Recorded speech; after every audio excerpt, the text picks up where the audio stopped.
The FedLife podcast is presented by Serving Those Who Serve, a fiduciary, fee-based financial planning firm serving federal government employees and retirees all over the country. This podcast is for informational purposes only and is not intended to be taken as financial advice. All listeners should consult their personal advisors before taking any action. The opinions expressed by our hosts are their own and do not reflect the views, policies, or position of either Raymond James or Serving Those Who Serve. Hello and welcome, everybody, to this episode of the FedLife podcast. If you're a regular, you know who I am. If you're not, I'll introduce myself. I'm Dan Sipe. I'm your host. Additionally, I'm the branch manager here at Lee Sipe & Associates and Serving Those Who Serve. So that's probably how you found us. I want to begin, as I always do, by saying thank you. Thank you for taking time to listen, but also thank you for your service to the government, to the country, to me, to everybody. You don't hear enough. You're always going to hear it here. The other person that you're always going to hear is the guru, Ed Zerndorfer. He's back with us today as part of our ongoing mission to reach, teach, and serve you, the career civilian Fed. Now, if you're regular, you know what I got to say next. At the outset, I need to say the opinions of our guest, Ed Zerndorfer, are not the opinions of Raymond James or Serving Those Who Serve, and that this podcast is presented for information only and is not meant to be taken as advice. All listeners should consult their personal advisors before taking any action. If you don't have a personal advisor, hit us up at stwserve.com. We will help you any way we can. As usual, we are following Ed's FedZone articles, gives us one more way to reach and teach. And Ed, we begin a new year, and Feds have a new pay raise. Yay! Finally got it settled. So your article is chock full of info for our listeners and readers. So, Ed, you share this year's pay raise is historic. How so? This year's federal employee pay increase, I should say for 2024, is on average 5.2% because there is locality pay adjustments. It averages 5.2%. Some areas it's going to be higher. I think in the Washington, D.C. area, it's 5.35%. Seattle, Washington area, it's 5.7%. In some areas it's lower. I think the Miami area, Miami, Florida, it's 4.94%. But it's the highest federal pay increase in 40 years. The last time we got an increase this high, it was 1980. This was very high inflation time during that time. Sure. And I think at that time it was a 9.1% increase. So we got the highest increase in 40 years. We'll take it. I remember my late father-in-law talking about that one. And you touched on it. Folks, remember, with locality pay, not everybody will get exactly 5.2. Some will be higher, some will be lower. But this year, Feds might need to wait a pinch longer before they see the increase, right? Yes, Dan. There's a little misunderstanding here. And I think one of the problems with the misunderstanding is the fact that I hear this, well, I heard there's going to be a COLA, a cost of living adjustment. Well, COLAs are applied to annuities, a CSRS annuity or a FERS annuity, and they always take effect. And Social Security recipients get a COLA. They always take effect on the first day of the calendar year, January 1st, whereas pay increases take effect on the first day of the new leave year, So it happens to be that during leave year 2023, there were 27 pay periods. The 2023 leave year started actually on January 1st, 2023, and it's going to end on Saturday, January the 13th, 2024. So the first day of the 2024 leave year will be January the 14th, at which time the 5.2% average pay increase will become effective. Gotcha. So folks, don't get mad at your payroll. If you're looking at it right now and you don't see it, it's coming. Now, Ed, as you always do, you go into the ripple effects of things, which is fantastic. And your article shares that there are benefits that are going to be positively impacted by the raise. I mean, everybody knows a raise is good. Hey, I'm getting more money. But you show three of the benefits that are going to be positively impacted by this. So please take us through that. Yes, I think employees are used to they run to their leading earnings statements. Oh, look, I'm getting more money, Yep. more money. But there's other benefits being affected. And the first thing that's going to be affected is whether you are a CSRS employee or a FERS employee, you are contributing to your respective retirement system. When I say contributing, every pay date, for example, you're a CSRS employee, like I was, 7% of your paycheck is being contributed to the CSRS Retirement Disability Fund. If you're a FERS employee, depending on when you were hired, 0.8% of your paycheck, or 3.1% of your paycheck, or 4.4% of your paycheck is being contributed every 2 weeks to the to the FERS Retirement Disability Fund. When I say being contributed, it's that 0.8%, 3.1%, or 4.4% is being applied to your gross wages that you earn every 2 weeks, to your gross wages, and then deducted from your paycheck and contributed to this FERS Retirement and Disability Fund. Gotcha. So that's the miracle, because your gross salary is going up by the average 5.2%. So will the amount that you're contributing every 2 weeks. Those contributions you make, by the way, you get that money back when you retire as part of your monthly annuity. I'm not going to talk about that now, but it's money that you will get back. You will get back as part of your monthly annuity. And then your second one has to do with the FERS individual contribution, right? Yes. So if you are a FERS covered employee, and whether you contribute to the TSP or not, hopefully you are, but whether you are contributing to the TSP or not, your agency will always contribute 1% every pay date, 1% of your salary, gross salary, to the TSP. 1%. And because your salary is going up by the average 5.2% increase, so will the amount that your agency is contributing every 2 weeks to as part of the 1%. So that's the second thing. And the third thing is that those employees who are enrolled in the Federal Employee Group Life Insurance, FEGLI, and many employees are, the amount of their life insurance coverage is determined by the amount of their salary. Now, let me break this down, because if you are enrolled in FEGLI, you have to be covered by you have to be enrolled in what's called the basic insurance amount, the FEGLI basic insurance amount. So what is the FEGLI basic insurance amount? It is an employee's current SF50 salary, SF50 standard form 50. It tells you what your salary is on that, on your note on that form that you get every January, notifying you what your salary will be for the year. It's called the SF50 salary, which includes your regular pay and any locality pay adjustments. Okay. So whatever that salary is, you round it up to the next 1,000 and add 2,000. So let's do an example.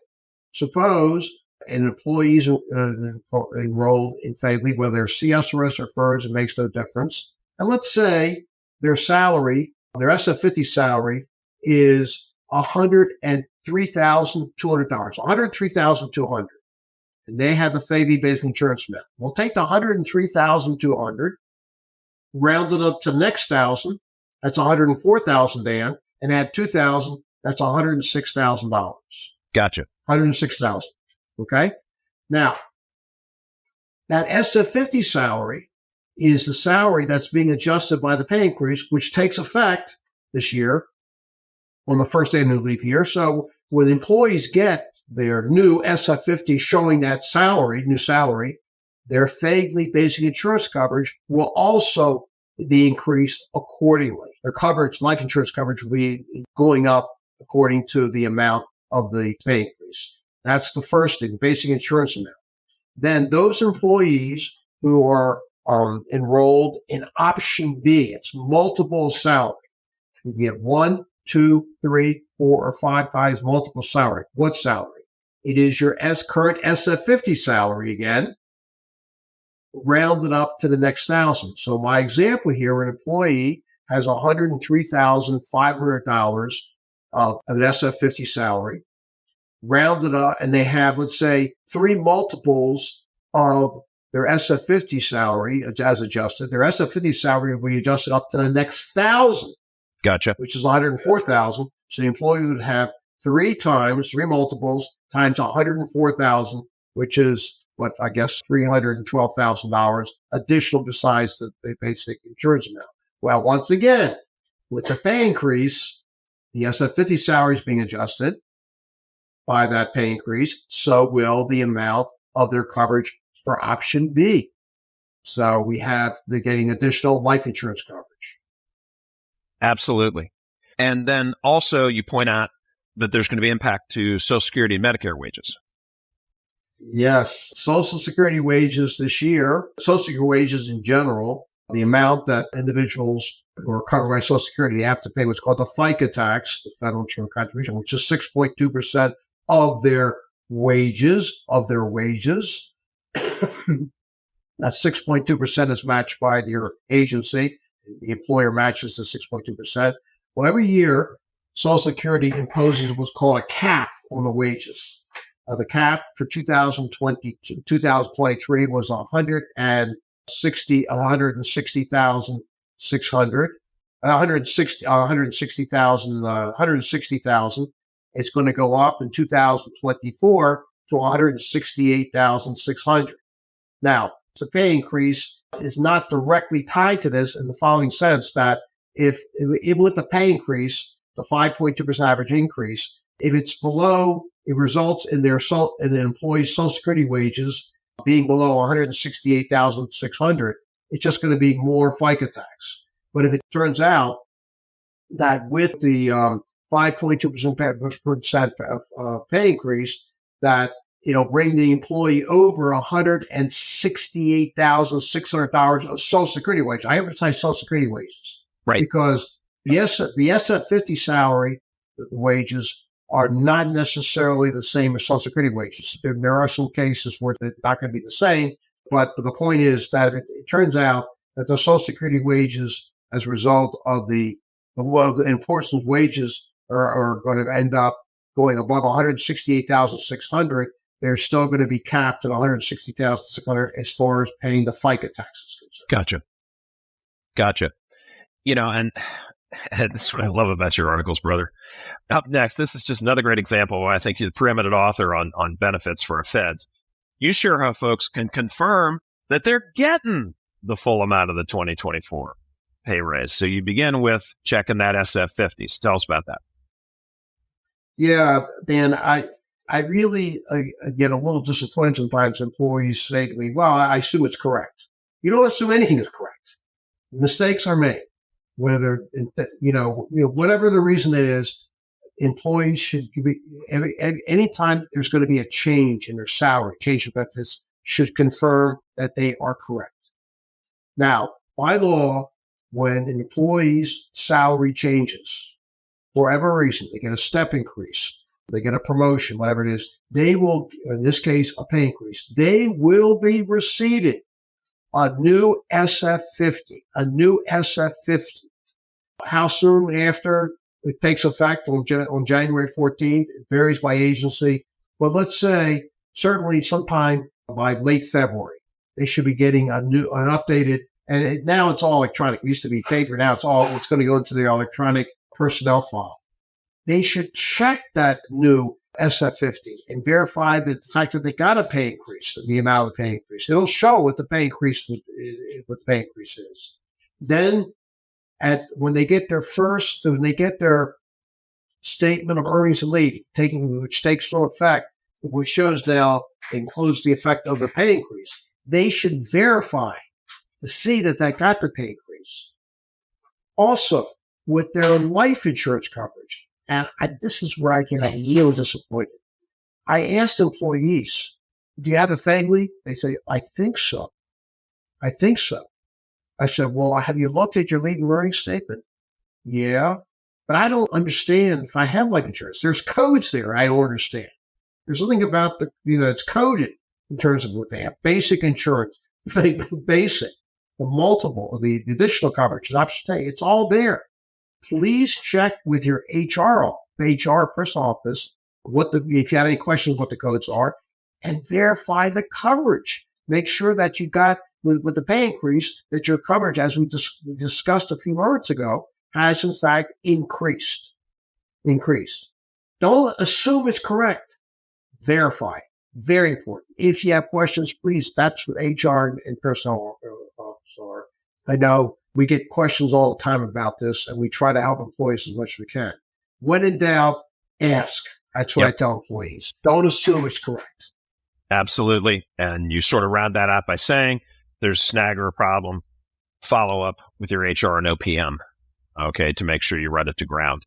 Now, Ed, I think we'd also be remiss if we didn't conclude with an important suggestion of how some of our folks might want to deploy some of that pay raise, and that would be to anyone who hasn't yet maximized their TSP contributions. And you say it all the time, Ed. I say it all the time, and I get it. If there's a 2% raise, it doesn't seem like there's a lot of extra room in there. But when we're over 5%, sneaking 3% is a little bit easier. It becomes a little more realistic. Ed, what are your thoughts? All right, I agree, Dan. I think, and we talk about this all the time, that if you when it comes to pay increases, set aside something for the future, like your retirement.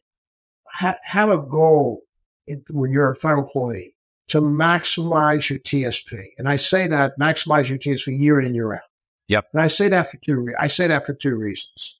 Number one, that the only time you can contribute to the TSP is when you're an employee. TSP. There are other ways to save for the future. For example, I get the question, I can put money into an IRA, yeah. Well, should I do the IRA or should I do the TSP? And I say, you should do the TSP. You should always do the TSP first. Reason? Number one, if you're a FERS employee, you're getting matching. No one's going to match your IRA contribution, I assure you. Okay? That's number one. Number two, you can always contribute to an IRA as long as you or a spouse has earned income. If you left federal service, you retire from federal service, you could still contribute to that IRA. But you cannot contribute to the TSP when you leave federal service or you retire from federal service. You cannot contribute directly. So do the TSP. If you're a young employee, yeah, I know it's hard. Doing everything. But you have to contribute a minimum 5% each payday. If it's a struggle now, that 5%, well, take some of that pay increase and try to get to that 5% goal. So this is a blessing. The fact that the pay increase this year is the highest in 40 years. That employees should take full advantage of it to help. Number one, we just mentioned about contributing more to the TSP. If they have not, there are other ways the pay increase could be increased. It could be used. If you have a lot of debt, start paying out some of the debt. Okay, but definitely do not. You have to contribute at least 5% each pay to the TSP. Yep. And just keep marching towards that maximum number because, folks, the TSP, and I know I can hear people yelling at the screen, but Dan, there's inflation. I understand that. There's going to be inflation in the future, too. And a robust TSP is going to be one of the ways that you address inflation when you're retired. So your future self will thank you. Ed, once again, a great and timely article. So on behalf of all the feds, I say thank you.